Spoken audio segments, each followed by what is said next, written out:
Hello everyone, welcome back to Study Time with Isha. हमने अपनी last video में discuss किया था डिसीजन मेकिंग अंडर अनसर्टेनिटी। आज की वीडियो में हम डिस्कस करने वाले हैं डिसीजन मेकिंग अंडर रिस्क। तो जैसा कि हम पहले भी डिस्कस कर चुके हैं हमारी पुरानी वीडियोस में, इससे पहले की वीडियोस में, कि जब हम डिसीजन मेकिंग अंडर रिस्क की बात करते हैं तो हम क्या बात करते हैं कि हमारे जो भी इवेंट्स पॉसिबल हैं या स्टेट्स ऑफ नेचर जो भी पॉसिबल आउटकम्स हैं उनको हम कुछ प्रोबेबिलिटी अटैच कर सकते हैं on the basis of our experience और आवर जजमेंट। पास्ट एक्सपीरियंस हमारा कैसा रहा है, हमने जैसे कि फॉर एग्जांपल हमने जो क्वेश्चन डिस्कस किया हमारी पुरानी वीडियो में, हम उसी को आगे कंटिन्यू करेंगे। तो उसमें हम क्या कह सकते हैं, जैसे हमने कहा था कि there are 6 events possible, E1, E2, E3, E4, E5, E6, और उसके कॉरेस्पॉन्डिंग हमने 6 स्ट्रैटेजीज लगा रखी थी, A1, A2, A3, A4, A5, A6। तो चलिए, जिन्होंने अभी पुरानी वीडियो नहीं देखी है, वैसे तो आई सजेस्ट कि आप please go through the previous videos on this topic decision theory. तो क्योंकि हमने वही क्वेश्चन आगे कंटिन्यू करना है, तो अगर आपने वो क्वेश्चन अच्छे से समझा होगा तो आपको ये आगे समझने में आसानी रहेगी। बट फिर भी आपको एक छोटी सी समरी बता देते हैं कि वो क्वेश्चन क्या था। कि एक बुक स्टोर है और उनका जो ओनर है उनको पता है कि उनके पास्ट एक्सपीरियंस के बेसिस पर एक पर्टिकुलर बुक की डिमांड जो आती है वो आती है 18 से लेकर 23 कॉपीज की। तो इसलिए हमने कहा था कि क्या इवेंट्स पॉसिबल हैं कि 18 कॉपीज की डिमांड आए, 19 की डिमांड आए, 20 की डिमांड आए, 21 या 22 या 23 की डिमांड। ठीक है, तो ये पॉसिबल इवेंट्स हैं, ये पॉसिबल सिचुएशंस हैं कि ऐसा हो सकता है। और उसी के कॉरेस्पॉन्डिंग उन्होंने क्या डिसीजन, मतलब डिसीजन तो नहीं लिया था, लेकिन ये स्ट्रैटेजीज लगा रखी थी कि हम अपने पास 18 कॉपीज खरीद के रख लेते हैं, 19 खरीद के रख लेते हैं, 20 कॉपीज खरीद के रख लेते हैं, या 21 या 22 या 23। तो ये डिफरेंट स्ट्रैटेजीज या different courses of action available हैं। अब डिसीजन मेकिंग अंडर अनसर्टेनिटी में हमने कहा था कि हमें नहीं पता है कि इनमें से कौन सी सिचुएशन आएगी हमारे सामने, मतलब कितनी कॉपीज की डिमांड आएगी। तो इसीलिए हमने, लेकिन हमें एक थोड़ा सा आइडिया था कि 18 से 23 कॉपीज के बीच में इतनी ही डिमांड यूजुअली रहती है। बट क्योंकि हमें नहीं पता है कि इनमें से क्या होगा, वी वर अनसर्टन। ठीक है, अब हम जब रिस्क की बात करेंगे तो रिस्क के केस में हम प्रोबेबिलिटीज अटैच करते हैं। अपने एक्सपीरियंस के अकॉर्डिंग हम कुछ प्रोबेबिलिटीज अटैच करते हैं कि कितने परसेंट चांसेस हैं कि ये ऐसी सिचुएशन हो सकती है। ठीक है, फॉर एग्जाम्पल हम कहते हैं कि देर आर 2% चांसेस। जब हम प्रोबेबिलिटीज लिखते हैं तो 2% को हम लिखते हैं 0.02, राइट। 2% होता है 2/100, 0.02। और हमें पता है जब भी हम प्रोबेबिलिटी की बात करते हैं तो प्रोबेबिलिटी की वैल्यू वेरी करती है 0 to 1। ठीक है, तो हम कहते हैं जैसे 5% चांसेस हैं कि 19 कॉपीज की डिमांड आएगी। फिर हम कहते हैं कि सपोज 1% चांस है कि 20 कॉपीज की डिमांड आएगी। ठीक है, तो कहने का मतलब ये है कि हम अपने एक्सपीरियंस और जजमेंट के बेसिस पर कुछ प्रोबेबिलिटी अटैच कर सकते हैं for occurrence of these events. ठीक है, तो ये प्रोबेबिलिटीज हमें क्वेश्चन में गिवन रहेंगी। तो हम क्या करेंगे, पूरा क्वेश्चन हमारा सेम होगा। हमारे पास इवेंट्स हैं, कोर्सेज ऑफ एक्शन है, बीच में पे ऑफ की वैल्यूज हैं, मतलब ये पूरा मैट्रिक्स जो है हर एक इवेंट और स्ट्रैटेजी के कॉरेस्पॉन्डिंग हमारे ये पे ऑफ वैल्यूज होंगी। और उसके अलावा क्या एडिशनल चीज गिवन होगी, प्रोबेबिलिटी की वैल्यूज। ठीक है, तो हमारा क्वेश्चन इस तरीके से रहेगा। अब इसके बाद आती है हमारा लास्ट स्टेप जो डिसीजन मेकिंग में आता है, वो आता है डिसीजन रूल्स, कि हम किन रूल्स के अकॉर्डिंग अपना फाइनल डिसीजन लेते हैं। तो डिसीजन मेकिंग अंडर अनसर्टेनिटी में हमने 5 प्रिंसिपल्स या 5 डिसीजन रूल्स पढ़े थे। डिसीजन मेकिंग अंडर रिस्क में वी हैव 2 रूल्स, और वो रूल्स क्या है, देखिए यहाँ मेंशन किया है हमने। Decision making under risk, the decision rules are, first is maximum likelihood principle and the other is expectation principle. तो इसमें आपको सिर्फ 2 डिसीजन रूल्स याद रखने हैं, first is maximum likelihood principle and expectation principle. ठीक है, तो चलिए अब हम एक एक करके ये दोनों डिसीजन रूल्स स्टडी करेंगे। So this is the first principle, maximum likelihood principle. तो ये प्रिंसिपल डिस्कस करने से पहले हम ये देख लेते हैं जो नीचे टेबल बनाया है। यहाँ पर this is the same question, we have 6 events E1, E2, E3, E4, E5, E6 और हमारे पास 6 कोर्स ऑफ एक्शन है A1, A2, A3, A4, A5, A6। इसके अलावा हमें यहाँ प्रोबेबिलिटीज गिवन है।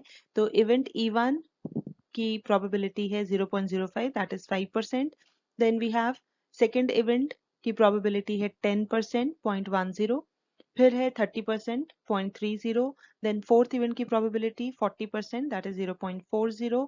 Then event 5 probability 10%, that is 0.10 and sixth event 5%। ठीक है, तो आप यहाँ पर एक चीज नोटिस करेंगे, ये जो सारी प्रोबेबिलिटीज हैं इनका सम 1 के बराबर आएगा, तो टोटल प्रोबेबिलिटी इज 1। जैसे हम बोलते हैं ना कि बारिश होने के चांसेस 50-50 हैं, तो 50 + 50 इज 100%। ठीक है, वैसे ही और 100% को हम प्रोबेबिलिटी में 1 से डिनोट करते हैं। ठीक है, 1 इज द मैक्सिमम वैल्यू। तो अगर हम बोलते हैं 80% चांसेस हैं बारिश होने के, तो हम 20% चांसेस बोलते हैं कि बारिश होने के चांसेस सिर्फ होने के 80% है और नहीं होने के 20% है। ठीक है, ऐसा नहीं होता कि हम बोलेंगे 80% चांसेस हैं बारिश होने के और 10% नहीं है, तो बाकी 10% क्या है। ठीक है, तो इसीलिए टोटल जो होता है उन सभी प्रोबेबिलिटीज का सम यहाँ पर बनता है 1.00। ठीक है, चलिए अब जब हमारे पास ये पूरा टेबल बन गया, हमारे पास इवेंट्स है, कोर्स ऑफ एक्शन है, बीच की वैल्यूज हैं, पे ऑफ वैल्यूज हैं और प्रोबेबिलिटीज गिवन है। तो अब हम देखते हैं डिसीजन हमें कैसे लेना है with the help of maximum likelihood principle. ठीक है, तो देखिए यहाँ पर हमने लिखा हुआ है, under this principle the decision maker first considers the event that is most likely to occur. तो जैसे कि नाम है हमारे प्रिंसिपल का मैक्सिमम लाइक्लीहुड, मतलब सबसे ज्यादा चांसेस किसके हैं, मैक्सिमम चांसेस कौन से इवेंट के हैं, हम वो लोकेट करते हैं। ठीक है, तो हम यहाँ पर देखते हैं, सबसे पहले देखिए आप डिफरेंट इवेंट्स देख लो।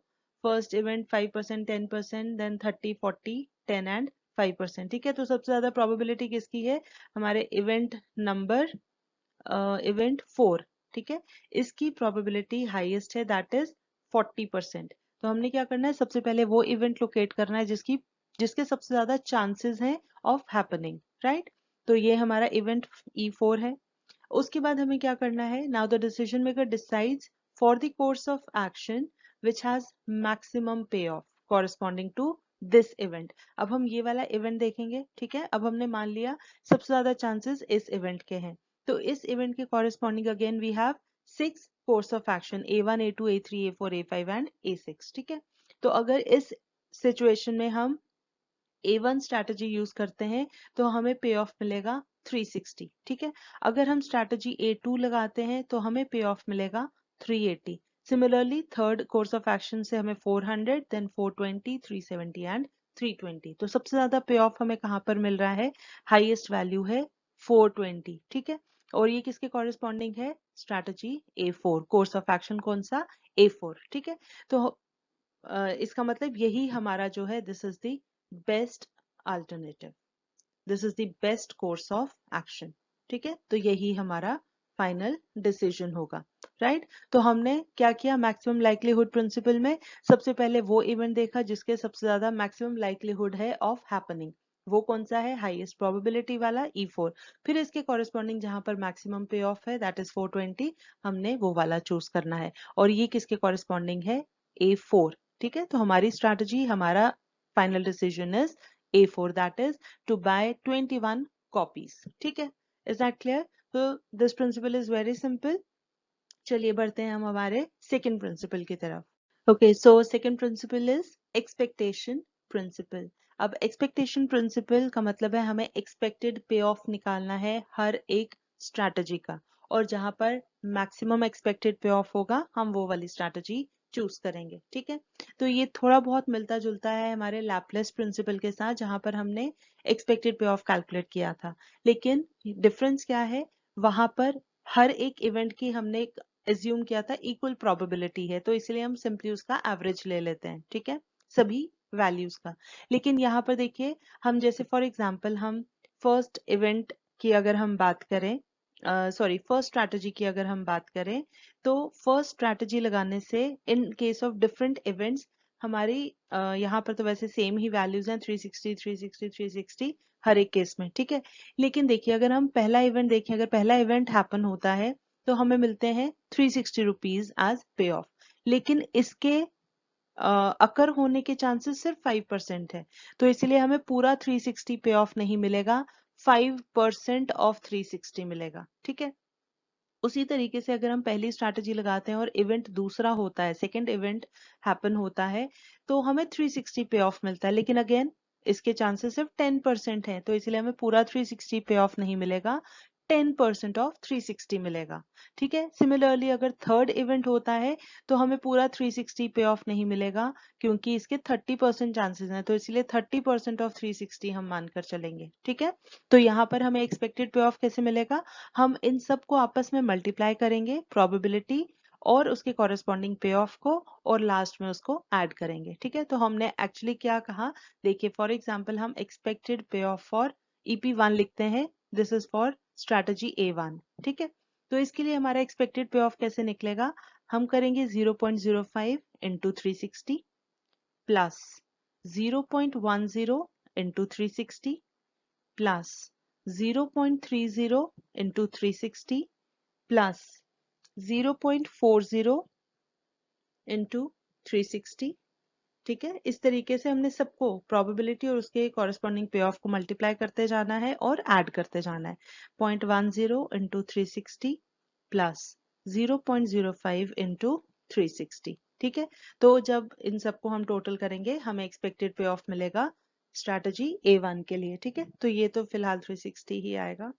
ठीक है, चलिए इसी तरीके से अगर हम स्ट्रैटेजी A2 की बात करते हैं तो उस केस में क्या हो जाएगा, अगर हम देखिए स्ट्रैटेजी लेते हैं A2, तो अब इस केस में हमने डिसाइड कर लिया कि हम 19 कॉपीज बाय करके रखेंगे।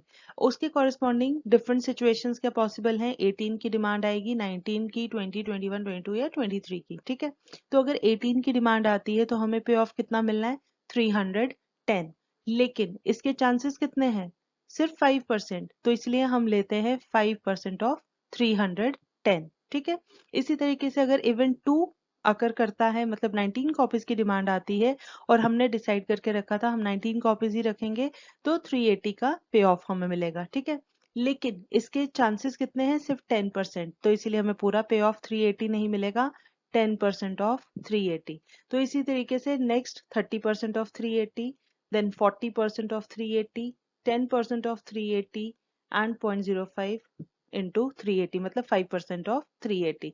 तो हम इनको आपस में मल्टीप्लाई करेंगे, ऐड करेंगे और हमें यहाँ पर नीचे उसका हम पे ऑफ लिखेंगे। इसी तरीके से हम एक्सपेक्टेड पे ऑफ कैलकुलेट करेंगे हर एक स्ट्रैटेजी के लिए। ठीक है, और जहां पर हमें मैक्सिमम मिलेगा हम वो वाला चूज कर लेंगे। ठीक है, तो आप फटाफट से ये कैलकुलेशंस कर लीजिए, हम यहाँ पर नीचे मेंशन कर देते हैं सारी वैल्यूज और आप उसके साथ अपना आंसर मैच कर सकते हैं। ठीक है, तो हमने नीचे क्या लिखना है, एक्सपेक्टेड पे ऑफ, और हम ये सभी के लिए कैलकुलेट करेंगे। तो जब हम कैलकुलेट करेंगे हमें A1 के लिए मिलेगा पे ऑफ 360 रुपीज, सेकेंड के लिए मिलेगा हमें 376.5। आप अपनी कैलकुलेशंस चेक कर लीजिए और यहाँ से मैच कर लीजिए, और कहीं पर कोई करेक्शन है तो please let us know. Then next के लिए कैलकुलेट करने पर मिलेगा 374.5, उसके बाद हमें मिलेगा नेक्स्ट के लिए 335, और A4 के लिए एक्सपेक्टेड पे ऑफ आता है 288.5। ठीक है, तो once we calculate all this expected payoff for different strategies, अब हमें क्या करना है, इसमें से मैक्सिमम वाला लोकेट करना है। ठीक है, तो मैक्सिमम कहाँ पर आता है आप देख लीजिए, A3 अगर हम देखते हैं तो यहाँ पर हाईएस्ट वैल्यू है 386। ठीक है, तो एक्सपेक्टेड पे of is highest in case of strategy A3। अगर हम A3 चूज करते हैं तो हमें मैक्सिमम पे ऑफ मिलता है। ठीक है, तो इसीलिए हमारा बेस्ट अल्टरनेटिव क्या होगा, according to expectation principle, that is A3, that is to buy 20 copies of the book. Am I clear?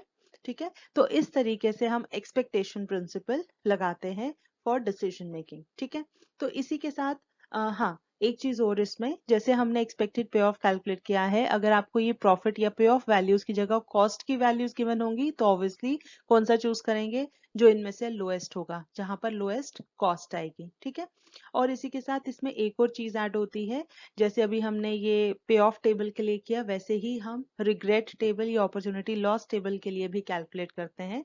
और वहां पर हम क्या कैलकुलेट करेंगे, एक्सपेक्टेड रिग्रेट। ठीक है, जैसे पे ऑफ टेबल के लिए हमने एक्सपेक्टेड पे ऑफ कैलकुलेट किया और हर एक कोर्स ऑफ एक्शन के लिए उसमें से हाईएस्ट चूज किया, वैसे ही हम एक्सपेक्टेशन प्रिंसिपल लगा के एक्सपेक्टेड अपॉर्चुनिटी लॉस या एक्सपेक्टेड रिग्रेट कैलकुलेट करेंगे। ठीक है, और ऑब्वियसली जो जहां पर सबसे कम रिग्रेट होगा, मतलब जहां पर एक्सपेक्टेड रिग्रेट की सबसे छोटी वैल्यू होगी, हम वो चूज करेंगे। ठीक है, तो चलिए वो भी देख लेते हैं, क्योंकि हम एक बार अपॉर्चुनिटी लॉस टेबल हमारी पिछली वीडियोस में डिस्कस कर चुके हैं, तो हम यहाँ डायरेक्टली अपॉर्चुनिटी लॉस टेबल ले लेते हैं। तो ये देखिए, यहाँ पर ही हमने एक्सपेक्टेड अपॉर्चुनिटी लॉस के लिए अपॉर्चुनिटी लॉस टेबल या रिग्रेट टेबल बना रखा है। ठीक है, तो अगेन ये वैल्यूज के साथ साथ हमने प्रोबेबिलिटीज भी मेंशन की हुई हैं। ठीक है, तो प्रोबेबिलिटीज सेम है, सिर्फ पे ऑफ की जगह अपॉर्चुनिटी लॉस या रिग्रेट वैल्यूज हैं। तो हमने यहाँ क्या कैलकुलेट करना है, विल कैलकुलेट एक्सपेक्टेड रिग्रेट। ठीक है, तो अगेन मैं आपको एक बता देती हूँ, ER1 सपोज हम लेते हैं for course of action A1। तो हमने क्या करना है, सिंपली मल्टीप्लाई करना है 0.05 इंटू 0 प्लस 0.10 इंटू 20। देखिए हम ऐसे कर रहे हैं मल्टीप्लाई, जैसे पहले किया है ना, उसी तरीके से। Then we have 0.30 into 40 plus 0.40 into 60 plus 0.10 into 80 plus 0.05 into 100। तो जब हम इसको पूरा मल्टीप्लाई और ऐड करेंगे, हमें इसकी वैल्यू मिलती है 51। ठीक है, तो इसी तरीके से एक्सपेक्टेड रिग्रेट हमें कैलकुलेट करना है सभी स्ट्रैटेजीज के लिए। तो आप ये फटाफट से कैलकुलेशंस कर लीजिए और यहाँ पर हम वैल्यूज लिख देते हैं और आप वो अपनी कैलकुलेशन, जो कैलकुलेटेड वैल्यूज आएंगी वो यहाँ से मैच कर लीजिए। तो पहले का आता है 51, then second course of action के लिए आता है 34.5 एक्सपेक्टेड रिग्रेट, देन नेक्स्ट के लिए आता है 25, उसके बाद कैलकुलेट करने पर हमें वैल्यू मिलती है 36.5, then next course of action के लिए इट इज 76 और लास्ट के लिए वैल्यू आती है 122.5। ठीक है, तो ये सारी हैं एक्सपेक्टेड रिग्रेट वैल्यूज। तो ऑब्वियसली जहां पर रिग्रेट सबसे कम होगा हम वो चूज करेंगे। तो सबसे कम कहाँ पर है, 25। ठीक है, तो देखिए इसके अकॉर्डिंग भी हमारी बेस्ट स्ट्रैटेजी निकल के आ रही है A3। ठीक है, तो this is the decision, final decision to opt for strategy A3। I hope this is clear. ठीक है, तो देखिए दोनों ही प्रिंसिपल बहुत ही सिंपल हैं। तो इस तरीके से हमें डिसीजन मेकिंग अंडर रिस्क में पे ऑफ टेबल या अपॉर्चुनिटी लॉस टेबल या तो गिवन होगा क्वेश्चन में या हमें बनाना होगा। वो कैसे बनाते हैं वो हम फर्स्ट वीडियो में, मतलब जो डिसीजन थ्योरी की फर्स्ट वीडियो है, हम उसमें डिस्कस कर चुके हैं। ठीक है, तो अगर ये टेबल नहीं गिवन है तो आप टेबल बनाएं, अगर पे of table opportunity loss table given है तो डायरेक्टली जो हमारे डिसीजन रूल्स हैं वो अप्लाई करके हमें डिसीजन लेना है। ठीक है, तो ये हो गया हमारा डिसीजन मेकिंग अंडर रिस्क। अब इसमें एक कॉन्सेप्ट और आता है, वो हम यहीं पर इसी वीडियो में साथ ही डिस्कस कर लेते हैं, दैट इज एक्सपेक्टेड पे ऑफ ऑफ परफेक्ट इंफॉर्मेशन। तो चलिए देखते हैं वो क्या है, छोटा सा टॉपिक है, इसी में कवर कर लेते हैं। तो चलिए जो हम एक दो कॉन्सेप्ट्स की हम बात कर रहे थे वो है एक्सपेक्टेड, पहला है एक्सपेक्टेड पे ऑफ ऑफ परफेक्ट इंफॉर्मेशन। ठीक है, जिसे हम शॉर्ट में EPPI भी बोलते हैं, एक्सपेक्टेड पे ऑफ परफेक्ट इंफॉर्मेशन। राइट, देखिए ये सेम टेबल है जो अभी हमने पीछे बनाया। इसमें देखिए हमने ये नीचे एक्सपेक्टेड पे ऑफ की वैल्यूज लिखी हुई हैं। ठीक है, और यहाँ पर हमने क्या कहा था, एक्सपेक्टेड पे ऑफ हम 386 हाईएस्ट है ना। ठीक है, तो हमारे पास यहाँ पर हम नोट कर लेते हैं पहले, एक्सपेक्टेड पे ऑफ इज ₹486। ठीक है, हम एक्सपेक्टेड पे ऑफ को एक्सपेक्टेड मॉनेटरी वैल्यू भी बोलते हैं, EMV। आप किसी किसी बुक में EMV देखेंगे एक्सपेक्टेशन प्रिंसिपल में, तो इट इज द सेम। ठीक है, आप एक्सपेक्टेड पे ऑफ बोलें या एक्सपेक्टेड मॉनेटरी वैल्यू बोल लें। ठीक है, ये हमारा आता है, sorry this is not 486, this is 386। Okay, expected पे ऑफ इज 386। जब हमने सभी इवेंट्स और हमने उनकी कॉरस्पॉन्डिंग प्रोबेबिलिटीज को देखा और हर एक कोर्स ऑफ एक्शन के लिए हमने कैलकुलेट किया एक्सपेक्टेड पे ऑफ, तो हमारा हाईएस्ट जो आता है EP मैक्स हम लिख देते हैं, मैक्सिमम या EMV max, this is 386 rupees. ठीक है, अब हम बात कर रहे हैं एक्सपेक्टेड पे of perfect information. Perfect information कहने से यहाँ पर ये मतलब है कि फॉर एग्जांपल देखिए, अगर हमारे जो बुक सेलर है उसको पता है कि नेक्स्ट ईयर डिमांड हमारी 18 कॉपीज की आएगी, ठीक है, तो उस केस में उसे कितना पे ऑफ मिलेगा? उसने 18 ही कॉपीज खरीद के रख ली तो उसे पे ऑफ कितना मिल जाएगा? 360, ठीक है। लेकिन ये भी पता है कि इसके होने के चांसेस कितने हैं? 5%। तो उसको जो पे ऑफ एक्चुअली मिलेगा दैट विल बी 5% ऑफ 360, ठीक है। अब सपोज उसको पता है कि नेक्स्ट ईयर डिमांड 19 कॉपीज की आने वाली है और वो 19 खरीद के रखता है, उस केस में उसका पे ऑफ बनता है 380। लेकिन ये भी पता है कि ऐसा होने के चांसेस 10% है, ठीक है। अब हम बेस्ट लेकर चल रहे हैं। फिर उसके बाद अगर उसे पता है कि नेक्स्ट ईयर 20 है और वो 20 ही खरीद के लगता है, तो उसको पे ऑफ उसका बनता है 400, लेकिन उसके 30% चांसेस हैं, ठीक है। सिमिलरली 420 मिलने के 40% चांसेस, 440 मिलने के 10% प्रोबेबिलिटी और 460 की 5% प्रोबेबिलिटी, ठीक है। तो इस केस में कहने का मतलब है, अगर हमारे पास ये इंफॉर्मेशन अवेलेबल है कि नेक्स्ट ईयर की डिमांड कितनी होने वाली है, तो उसके अकॉर्डिंग हम अगर रखेंगे हमारे पास सामान, हमारा कोर्स ऑफ एक्शन उसके अकॉर्डिंग ही है, तो उस केस में हमें मैक्सिमम पे ऑफ मिल सकता है। लेकिन वो 100% चांस नहीं है, उनकी प्रोबेबिलिटीज हमें पता है, इट इज नोन कि ऐसा होने की प्रोबेबिलिटीज डिफरेंट है। तो इसीलिए जब हमारे पास परफेक्ट इंफॉर्मेशन अवेलेबल है नेक्स्ट ईयर के लिए, तो एक्सपेक्टेड पे ऑफ परफेक्ट इंफॉर्मेशन कितना हो जाएगा? पे ऑफ वैसे ही कैलकुलेट करना है, प्रोबेबिलिटी इनटू कॉरेस्पॉन्डिंग पे ऑफ। लेकिन यहाँ पर अब हमारा टोटल आ जाएगा, हम सारे सिनेरियोज कंसिडर कर रहे हैं, ठीक है। तो परफेक्ट इंफॉर्मेशन अगर अवेलेबल है तो उस केस में एक्सपेक्टेड पे ऑफ क्या बनेगा? 0.05 into 360 plus 0.10 into 380 then plus 0.30 into 400 plus 0.40 into 420 plus 0.10 into 440 plus 0.05 into 460, ठीक है। और जब आप इसको कैलकुलेट करेंगे आपको यहाँ आंसर मिलेगा 411, ठीक है। तो देखिए अब डिफरेंट हो गया ना। अगर हमारे पास परफेक्ट इंफॉर्मेशन अवेलेबल हो तो उस केस में हमारा एक्सपेक्टेड पे ऑफ कितना बन जाता है? 411 rupees, and this is higher than जो हम सारे सिनेरियोज कंसिडर करके करते हैं, ठीक है। तो उस केस में, पहले केस में जब हमारे पास परफेक्ट इंफॉर्मेशन अवेलेबल नहीं है तो हमें 386 हमारा एक्सपेक्टेड पे ऑफ मैक्सिमम आता है। लेकिन अगर परफेक्ट इंफॉर्मेशन अवेलेबल हो तो उस केस में हमारा एक्सपेक्टेड पे ऑफ 411 रुपीज आता है, ठीक है। I hope this is clear, ठीक है। तो पहला जो हमने कैलकुलेट पीछे अभी किया वो था एक्सपेक्टेड पे ऑफ विदाउट परफेक्ट इंफॉर्मेशन, और जो अभी हमने कैलकुलेट किया दैट इज एक्सपेक्टेड पे ऑफ परफेक्ट इंफॉर्मेशन, ठीक है। तो ये था पहला कॉन्सेप्ट जो हम बात करना चाह रहे थे। और दूसरा इसमें आता है expected value of perfect information, ठीक है। अब इसका क्या मतलब है expected value of perfect information? देखिए, हमने कहा अभी कि हमारे पास सपोज ये परफेक्ट इंफॉर्मेशन अवेलेबल है। चलिए हम फिर से एक फ्रेश टेबल के साथ डिस्कस करते हैं। हमने फिर से ये टेबल यहाँ पर बनाया है और हम नोट कर लेते हैं कि हमारे पास था परफेक्ट इंफॉर्मेशन के साथ वैल्यू थी 411 रुपए, और उसके बिना सिंपल हमारे पास था 386 रुपीज, ठीक है। अब हमने कहा अगर हमारे पास ये परफेक्ट इंफॉर्मेशन अवेलेबल हो कि क्या सिनेरियो होने वाला है, ठीक है। अब ये इंफॉर्मेशन सपोज हम किसी एजेंसी को हायर करते हैं जो हमारे लिए ये सर्वे करे या रिसर्च करे मार्केट को, और वो हमें ये इंफॉर्मेशन प्रोवाइड करे कि क्या होने वाला है अगले साल, ठीक है।